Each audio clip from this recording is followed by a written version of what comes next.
ഇനി ഷവറിന്റെ ലെങ്തിനെ കുറിച്ച് പറയാം.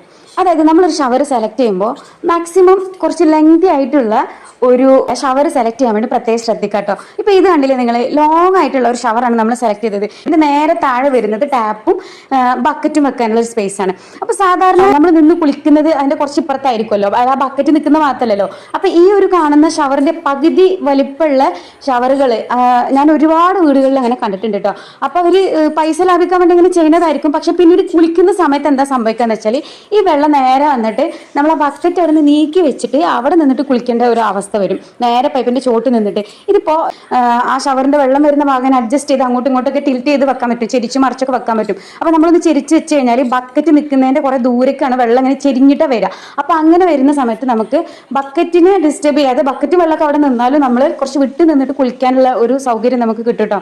പിന്നെ ഇവിടെ ടാപ്പ് കണ്ടില്ലേ, ഇത് ഇങ്ങനെയാണ്. അതായത് ഇതിങ്ങനെ തുറന്നു കഴിഞ്ഞാൽ നമ്മൾ ബക്കറ്റിലേക്ക് വെള്ളം എടുക്കാൻ പറ്റും.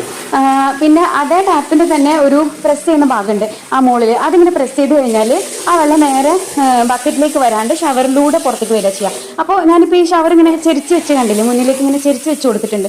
അതുകൊണ്ട് തന്നെ ബക്കറ്റിന്റെ അവിടേക്ക് വെള്ളം വരാതെ കുറെ വിട്ടാണ് വെള്ളം വരിക. അപ്പൊ നമുക്ക് ആ ഒരു ഏരിയയിൽ നിന്നിട്ട് നല്ല ഉഷാറായിട്ട് കുളിക്കാൻ പറ്റും. എന്നാൽ ഈ ബക്കറ്റിന്റെ ഏരിയ നമ്മൾ നിൽക്കേണ്ട ഒരു ആവശ്യം വരുന്നില്ല.